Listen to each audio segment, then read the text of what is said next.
Où trouver l'ami fidèle? Oh, qui peut partager nos peines? Jésus connaît nos faiblesses.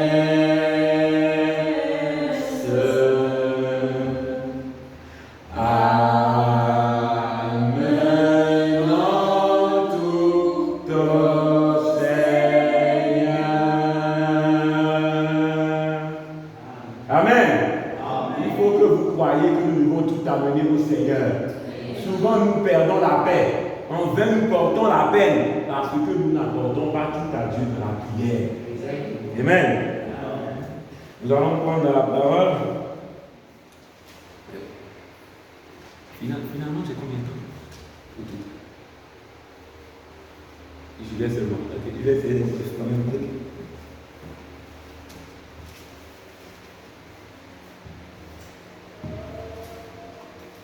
Je vais essayer de ne pas trop tirer en longueur. Alors, nous allons prendre dans Apocalypse 13. Le Seigneur m'a inspiré un petit quelque chose concernant le Saint-Esprit, sur lequel nous sommes actuellement. Alors, nous allons prendre dans Apocalypse 13, verset 14 à 17. 13, verset 14 à 17. Voici ce que la Bible dit. Et elle séduisait les habitants de la terre par des prodiges qui lui était donné d'opérer en présence de la bête, disant aux habitants de la terre de faire une image à la bête qui avait la blessure de l'épée qui vivait. Et il lui fut donné d'animer l'image de la bête. Voilà. Et il lui fut donné d'animer l'image de la bête, afin que l'image de la bête parlât, et qu'elle fit que tous ceux qui n'adoraient pas l'image de la bête furent tués. Et elle fit que tout petit, grand, riche, pauvre, libre et esclave reçussent une marque sur leur main droite et sur leur front. Et que personne ne put acheter ni vendre sans avoir la marque, le nom de la bête et le nombre de son nom. C'est ici la sagesse, que celui qui a de l'intelligence calcule le nombre de la bête, car c'est un nombre d'hommes et son nom est 666. Amen. Prenons Apocalypse 9, versets 1 à 4. Apocalypse 9, versets 1 à 4. Amen. La Bible nous dit: le cinquième ange sonna de la trompette, et je vis une étoile qui était tombée du ciel sur la terre. La clé du puits de l'abîme lui fut donnée, et elle ouvrit le puits de l'abîme, et il y monta du petit puits une fumée comme la fumée d'une grande fournaise, et le soleil et l'air furent obscurcis par la fumée du puits. De la fumée du puits sortirent des sauterelles qui se répandirent sur la terre, et il fut donné un pouvoir comme le pouvoir qu'ont les scorpions sur la terre. Il leur fut dit de ne point faire de mal, c'est ici. Il leur fut dit de ne point faire de mal à l'herbe de la terre, ni à aucune verdure, ni à aucun arbre, mais seulement aux hommes qui n'avaient pas le sceau de Dieu sur leur front. Amen. Veuillez vous asseoir. Alors, souvent les gens prennent ce sujet pour en faire des enseignements, mais je vais toucher un peu à ça en guise d'exhortation simplement. Amen. Je ne vais pas trop aller en profondeur en enseignement profond, je vais simplement faire une présentation avec ça, en essayant d'être bref, afin que nous puissions entrer dans la prière. Amen. Alors, le titre d'aujourd'hui, ce sera le sceau de Dieu et la marque de la bête. Amen. Je répète que je ne vais pas enseigner en profondeur, vous n'apprenez pas grand chose, mais on va parler, on peut exhorter un peu sur cela. Beaucoup vont se poser la question: comment peut-on exhorter sur la marque de la bête? Ils vont se poser la question. Vous allez un peu voir ce que le prophète nous a parlé de ça. Alors, dans la Bible, tout bon lecteur de la Bible, toute personne qui étudie la Bible, le livre d'Apocalypse et tout, sait que nous sommes au temps de la fin actuellement. Toute personne, toute église confondue, savent qu'on est au temps de la fin actuellement. Toute personne, même il y a même des gens, même dans d'autres gens ailleurs, tout ça, même les scientifiques, ils ont leur point de savoir que le monde tire à sa fin. C'est incontestable que nous sommes à la fin du monde. Le temps est proche. Vous voyez que la population mondiale même augmente. Même s'il n'arrivait rien, la population mondiale va bientôt outrepasser les choses naturelles qu'on a sur la Terre. Ils vont se retrouver obligés d'inventer des choses pour tuer des gens en masse. Ah oui?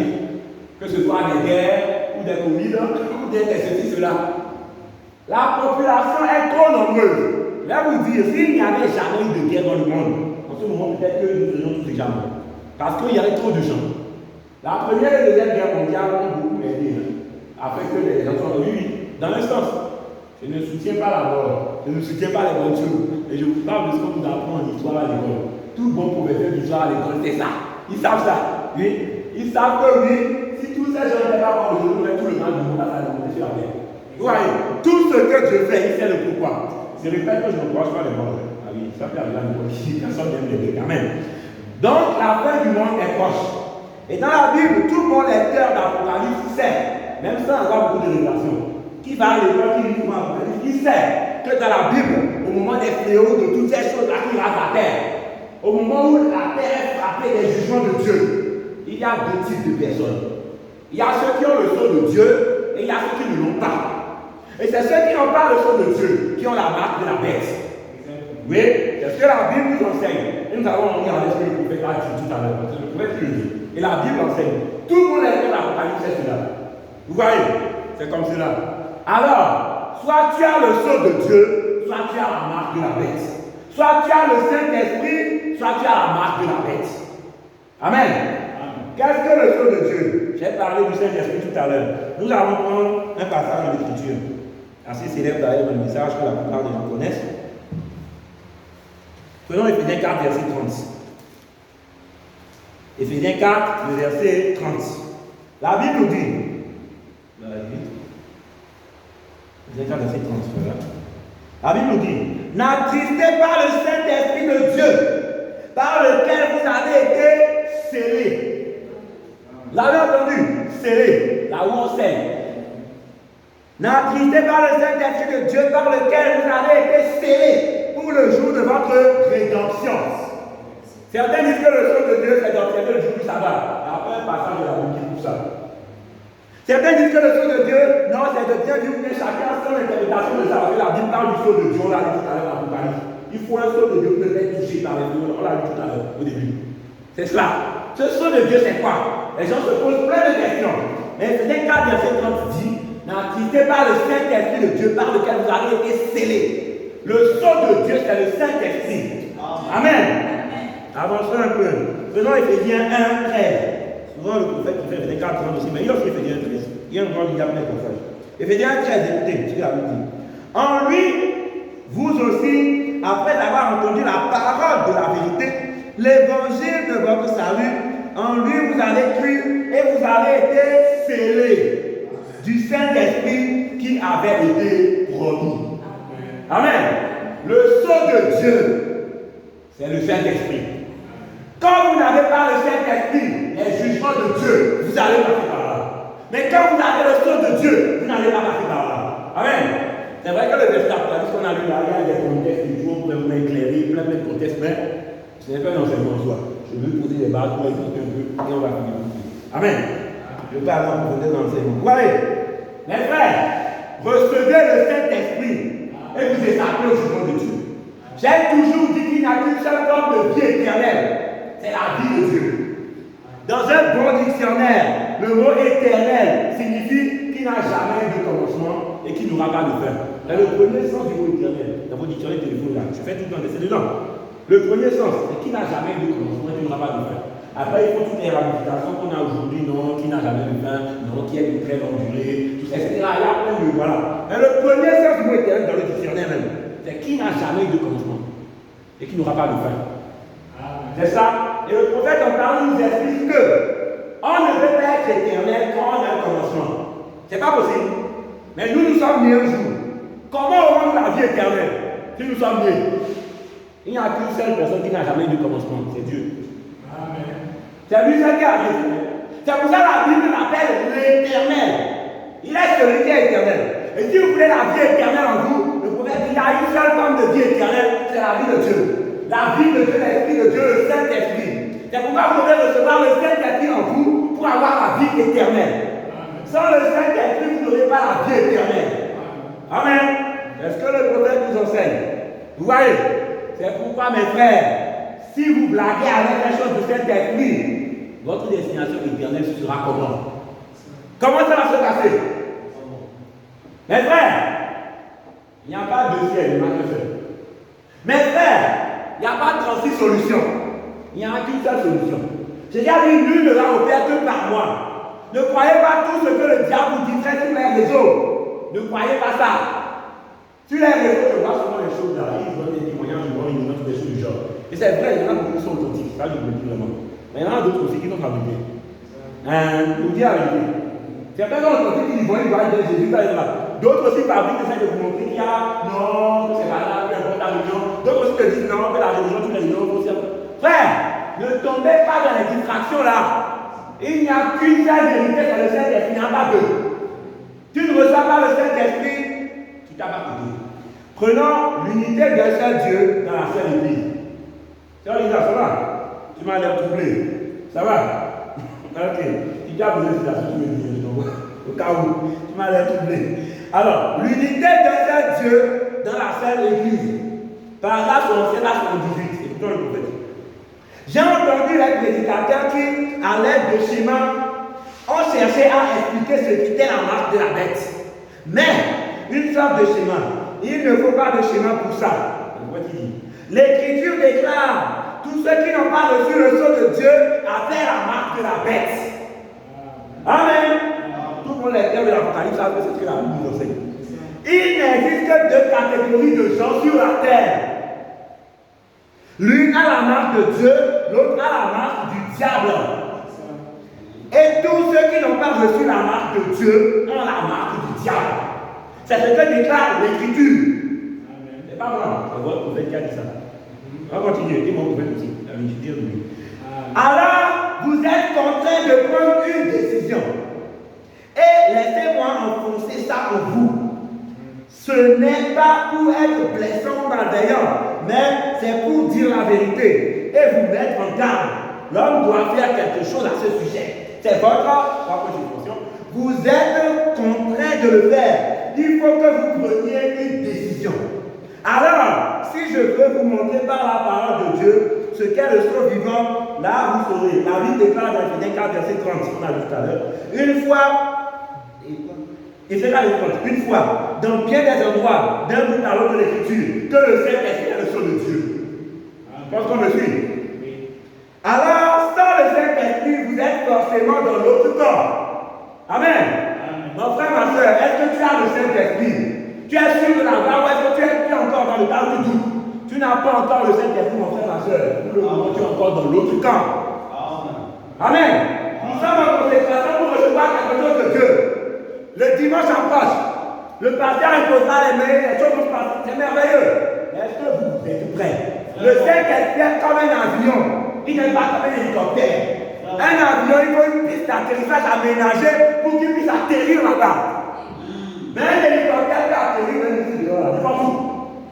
Le Saint-Esprit ne descend pas n'importe où. Il descend sur une piste aménagée favorable. Si tu es encore au stade où tu te demandes est-ce que je l'ai ou est-ce que je ne l'ai pas, mon frère, ma soeur, ce sont des choses sur lesquelles il ne faut même pas parler. Il faut être sûr. Vraiment. Si tu as le Saint-Esprit réellement dans ton âme, tu le sauras. Amen. Mais, voilà, ça va beaucoup souvent les gens. Les gens se disent, est-ce que quand tu as l'Esprit, tu sais ou tu ne sais pas? Je te pose la question. Mon frère, il y a un temps, voilà, il disait qu'il parlait de gens, non, de quelqu'un, une histoire, il racontait la première. Donc cette histoire, la personne en question était là, je crois que c'est sa femme quelqu'un qui avait le Saint-Esprit. La personne se disait, moi aussi je veux le Saint-Esprit. Il priait, que Dieu accorde le Saint-Esprit. Il ne sentait pas, il se disait, ah, je n'ai pas le Saint-Esprit. Un jour il arrive voir le prophète. Il a demandé au prophète, frère Branham, je prie depuis quoi le Saint-Esprit, je ne l'ai pas. Le prophète étant un prophète majeur, s'il vous plaît, l'a regardé. Il a dit, depuis quand cherchez-vous le Saint-Esprit? Il a dit, non, depuis le jour là où ma femme, il a dit, c'est ce jour-là que tu l'as reçu. Amen. Amen. L'une des choses qui prouve que tu as le Saint-Esprit, tu auras envie d'avoir baptême sur baptême. Tu auras envie de chercher davantage de cet esprit-là. Vous voyez? Mais attention, ça a semblé comme je l'ai dit tout à l'heure. C'est pas que j'ai raconté cette histoire. Je vais vous redire les choses. C'est quoi? Les gens prennent ça pour dire non, il avait fait l'esprit, il ne savait pas. Mais quand frère Madame lui a dit ça, il savait après. Oui, il savait plus moi. Il a su après. Mon frère, ma soeur, si tu as le Saint-Esprit, tu le sauras. Tu finiras forcément par le savoir. Forcément. Dieu te fera savoir. Et dans la plupart des cas, tu sais même le jour. Parfois même l'heure. Ah oui. C'est comme ça. Moi, j'ai reçu le baptême du Saint-Esprit. C'était le samedi 18 mars 2017. C'est ça. Si je me rappelle le premier des jours. 18 mars 2017. Entre midi et 18h. Je crois que c'était le samedi. Je crois que c'est le samedi. Vous voyez, 18 mars 2017. Tu sauras le jour. Tu sauras l'heure à peu près. Tu le sauras. Il n'y a pas d'à peu près. La personne a fait un seul de mais après, Dieu est passé par là pour te révéler. Vous voyez, quelle que soit la manière, Dieu passera quelque part pour te révéler. Mais tu sauras que tu l'as. Oui, ne prenez jamais des gens pour ça pour dire que non, tu peux l'avoir comme ça. Quand tu as fait, tu le sauras. Il peut arriver que les gens fassent exactement, mais tu le sauras. Dieu te le fera savoir. Frère Branham a dit quelque part. Oui, c'est une question de protection. Vous voyez, il disait, de même qu'une femme, un jour dans la France, ici. De même qu'une femme ne peut pas accoucher sans s'en rendre compte. De même qu'il ne peut pas recevoir le Saint-Esprit sans s'en rendre compte. C'est le prophète qui dit, c'est pas moi. Vous voyez? Une fois que le Saint-Esprit vient en toi, tu sais que tu l'as. Il n'y a pas d'à peu près. Amen. Alors, question et réponse.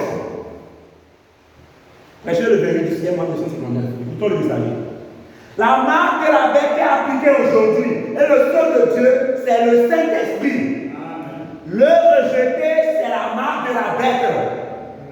Vous avez suivi ça? Le sceau de Dieu, c'est le Saint-Esprit. Le rejeter, c'est la marque de la bête. Amen. Il y a beaucoup d'autres citations. Rejeter le Saint-Esprit, c'est la marque de la bête. Et le prophète qui dit, c'est pas moi. Il y a plein de ramifications, mais je ne vais pas vous dire, je pense sur ça. Vous voyez, c'est une évocation. Vous voyez, une fois que vous rejetez le Saint-Esprit, la marque de la bête s'attache. Il n'y a pas 36 solutions de faire. Il y en a qu'une seule. Arrêtez cette affaire de croire que la marque de la bête est une marque physique. Je prêche pour vous qui êtes là, je prêche aussi pour ceux qui m'ont suivi. La marque de la bête est un tatouage physique. Non. Sur le front, la main droite, c'est une manière de penser et d'agir. C'est un système. Nous avons vu dans la Bible tout à l'heure, Éphésiens 4, verset 30, Éphésiens 1, verset 13, que le sceau de Dieu, c'est le Saint-Esprit. De même que le sceau de Dieu, la marque de Dieu, c'est le Saint-Esprit. De même la marque du diable, c'est la marque de la bête, c'est l'esprit. C'est une manière de penser et d'agir. C'est le fait de rejeter le Saint-Esprit. Là, tu as un esprit antichrist, la marque de la bête. La marque de la bête n'est pas un truc physique. C'est cela, la marque de la bête. Et il arrivera le moment où ceux qui auront rejeté le Saint-Esprit vont tous s'embarquer dans un système où tu ne peux manger, acheter, vendre, tout ça là, que si tu es dans ce système-là. C'est cela, c'est ça qui arrivera. C'est un peu le truc là, mais je ne vais pas aller trop dans l'ordre. J'ai encore des choses à lire et le temps passe. Je vais vous montrer rapidement quelque chose. Alors, rapidement. Les gens se demandent à partir de quand est-ce que la marque de la bête va arriver.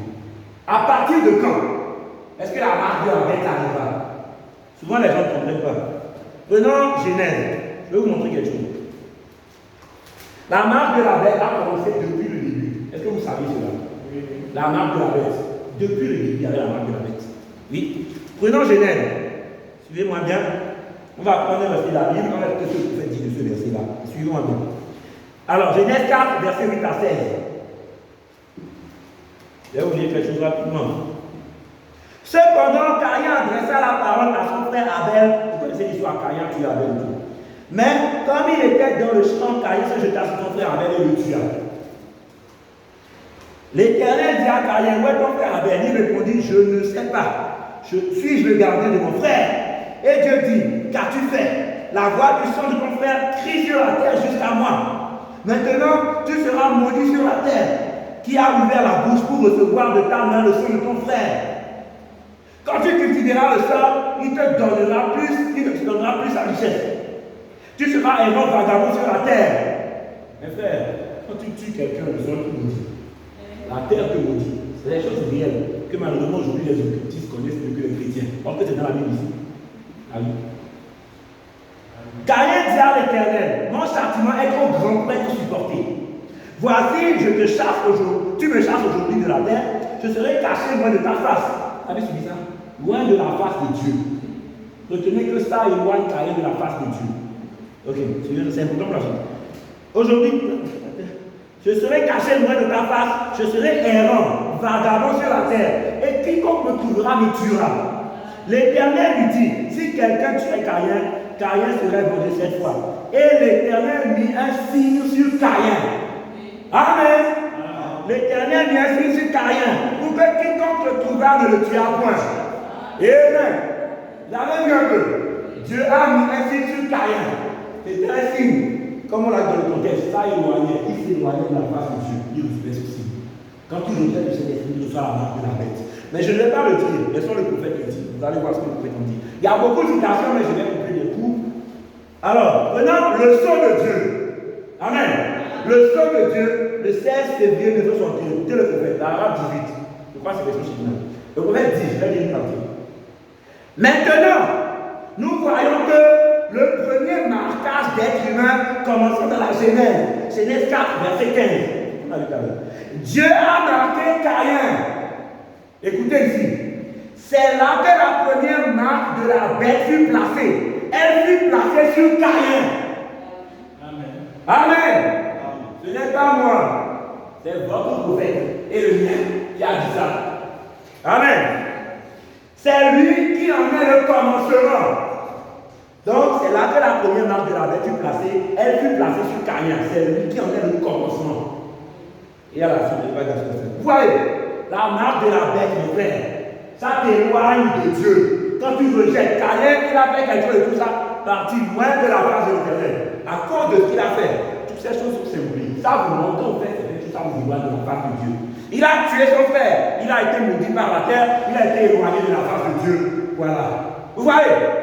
Une marque a été posée sur lui. C'était la marque de la bête. Quand le Saint-Esprit vient, on a dit dans la citation précédente, rejeter le Saint-Esprit, c'est la marque de la bête. Rejeter le Saint-Esprit, c'est recevoir la marque de la bête. C'est pourquoi la nature horreur divine, vous êtes tous remplis de quelque chose. Soit vous êtes de Dieu, soit vous n'êtes pas de Dieu. Il n'y a pas de demi-mesure, il n'y a pas à peu près. Amen. Les gens, beaucoup de gens, bon, je vais quand même parler de ça, mais j'ai bientôt fini, je vais terminer par ça maintenant. Beaucoup de gens se disent que non, mais cette affaire-là, ça ne tourne pas rond. Parce que j'ai parlé de ça ici récemment avant, un peu en bref, quand je parlais de l'enlèvement et des choses à dire. Oh non, mais ça ne tourne pas rond. Le 666 dans tout ça, avec comment on pensait qu'on allait nous placer une puce là, avec code barre 666. Mais frère, c'est une distraction du diable pour vous éloigner de vraies choses. Les affaires de puce, tout ça, ce n'est pas ça la marque de la bête. Je suis pas en train de vous conseiller de mettre des puces là. Moi, je ne connais pas les différences sur la santé, tout ça, mais ce n'est pas ça la marque de la bête. La marque de la bête, c'est rejeter le Saint-Esprit. Rejeter ces choses-là. On peut aller en profondeur, mais c'est ça la marque de la bête. Et le sceau de Dieu, c'est le Saint-Esprit. Donc, soit vous avez le sceau de Dieu, soit vous avez la marque de la bête.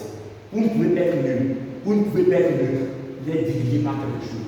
Une fois que vous vivez là, il y a quelque chose dans votre âme. Soit ça vient de Dieu, soit ça vient du diable. Il y a plus de milieu. Amen. Maintenant, les gens parlent souvent de 666, c'est quoi? Je vais juste parler rapidement, je ne vais pas tergiverser. Regardez ceci. Certains comme beaucoup de gens.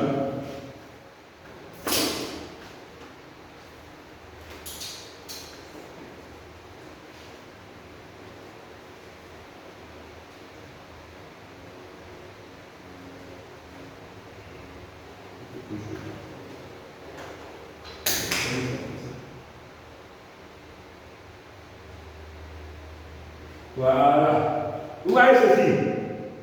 C'est en latin que j'ai écrit ça. Ça, c'est en latin. Ça signifie vicarius filii. En latin, vous devez savoir que ça, c'est une erreur pour beaucoup de gens. Ils cherchent à faire le calcul, mais ils n'arrivent pas à étudier quelque chose qui manque. L'erreur que la plupart des gens, c'est quoi? Regardez. C'est ça l'erreur que les gens oublient. En latin, U et V, c'est la même lettre. On dit vicarius filii. Mais en réalité, c'est vicarius filii. C'est-à-dire le V, c'est la même chose en latin.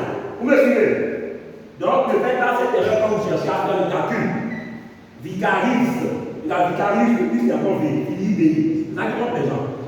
Maintenant, ça là, quand on convertit chaque lettre en romain, en chiffre romain, vous allez voir, le V c'est quelle lettre en romain? Je suis étonné. 5. À l'école, donc, c'est 5. Alors, le I c'est quoi? Donc, c'est simple, n'est-ce pas? Ok. Le C c'est, bon, ça se trouve pas comme ça. Le C c'est 100. Le C c'est 100. Le A, bon, il n'y a pas de truc là. I c'est 1. Le V c'est 5. Vous voyez? F, I, 1. Le F c'est 50. Souvent on ne dit pas comme ça. Ça c'est 1, 1. Vous voyez? Ça c'est 1. Le D c'est 500. Ah, tu connais ça avant. Le D c'est 500. Vous voyez? Ça c'est le romain et le latin. Vicariste, il est sur le latin. Et les chiffres à convertir, on connaît ça pour ça. Maintenant, calculons ensemble. Je compte sur votre calcul mental rapidement. On va finir avec ça. Alors, 5 plus 1. On va calculer mental. 5 plus 1. Ok, ça fait 6 plus 100. 6 plus 100. 106, bien. 106 plus 1.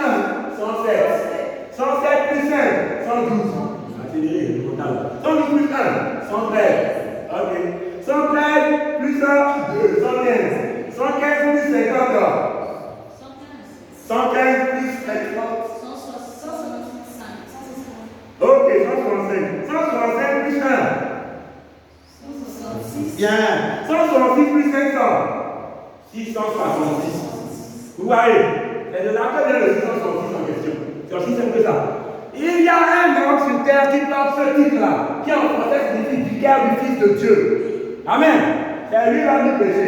La Bible nous l'a dit, c'est un homme d'homme. C'est ça son fils. Donc n'allez pas chercher loin. Non, à la main de la bête. Elle va faire le plus pour ça. Ne croyez pas ça. Le prophète, c'est ça qu'il nous enseigne. Je ne vais pas dire ça, je ne vais pas dire ça. Mais frères, recevez le Saint-Esprit. Si vous n'avez pas le Saint-Esprit, vous avez la marque de la bête. C'est systématique, il n'y a pas d'à peu près. Vous voyez? Bon, je ne vais pas lire ça. La Bible nous explique dans Apocalypse 19, verset 20, que ceux qui ont la marque de la bête finissent dans les temps de feu. Apocalypse 19, verset 20. L'enfer qui brûle, c'est là-bas qui finit. Vous rejetez le Saint-Esprit, mes frères, vous êtes perdus. Ce que nous sommes en train de faire, c'est quelque chose de très important. Pour vous rapprocher du Seigneur, pour que vous receviez le Saint-Esprit.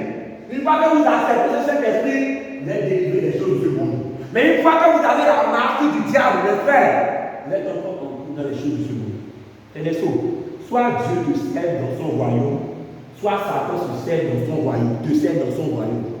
Les deux sont des sauts, des marques, des signatures si vous voulez. Parfois les gens parlent de signature, ici j'avoue de la signature. Vous voyez, c'est comme ça. C'est le sceau de l'approbation de Dieu. C'est le sceau. Dieu te scelle avec le sel. Vous allez voir qu'il y a une question qui ressort parfois dans cette citation par rapport à Caïn. La Bible dit que c'est Dieu qui a marqué Caïn. C'est la main de la bête. Non, c'est comment? Les gens comprennent pas là. À chaque fois qu'il t'arrive quelque chose, c'est Dieu qui le permet. C'est toujours Dieu. Quand on dit Dieu a marqué Caïn la main de la bête, ça ne veut pas dire que Dieu est lui maintenant. Dieu a envoyé Satan. Bien les démons, tout ça. C'est un truc du démon. C'est des esprits. Ce n'est pas des mains physiques, c'est des esprits. Dieu l'a marqué donc Dieu lui a envoyé des esprits. Là, les esprits arrivent sur lui. La Bible dit que quand vous ne vous souciez pas de connaître Dieu, Dieu laisse tomber des esprits d'égarement pour vous égarer. Et la Bible le dit. C'est même la cause de l'homosexualité aujourd'hui. La Bible dit que c'est parce qu'ils ne se sont pas souciés de connaître Dieu. C'est dans Romains chapitre 1. Parce qu'ils ne se sont pas souciés de connaître Dieu, Dieu est là indiqué à leur sens réprouvés. De telle sorte qu'ils connaissent homme avec homme des choses et femmes. Et la Bible le dit. Ah oui, l'homosexualité est là, tout ça est là. C'est la marque de ce monde, c'est la marque de la bête, c'est la marque du diable. Vous n'avez pas le sceau de Dieu, il laisse l'esprit également venir sur vous. C'est comme ça. Quand il dit que Dieu, la Bible dit que Dieu envoie dans la terre, etc. Tout ça. Mais Dieu ne peut pas faire en réalité, il n'est pas bien. Dieu n'est pas maléfique. Quand vous voyez la Bible dire que Dieu a frappé pour envoyer dans la terre, Dieu a permis que Satan les frappe. C'est ça la différence. Bien, il y a plusieurs contextes. Mais on ne va pas parler comme ça parce que mon temps est passé. Amen. Que le Seigneur vous bénisse richement. D'ailleurs, vous levez, nous allons prier. D'ailleurs, vous levez, nous prions. Mais je veux lire directement cette citation. C'est ça même le sens de votre invitation. Levez-vous. Question-réponse, paragraphe 126 que j'ai vu tout à l'heure. La marque de la bête est appliquée aujourd'hui. Depuis quand même, aujourd'hui. Et le sceau de Dieu, c'est le Saint-Esprit. Le rejeter, virgule, c'est la marque de la bête. Amen. Amen. Nous allons prier. Quel ami nous avons, Jésus, portant nos péchés et peines.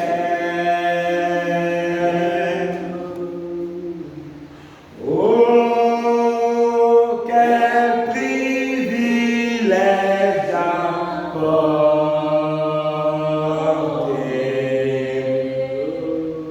tout à Dieu dans la prière. Souvent nous perdons la paix. Souvent nous perdons la paix.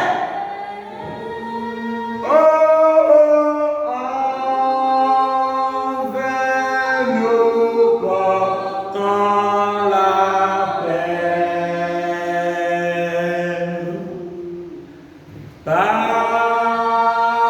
que nous n'apportons pas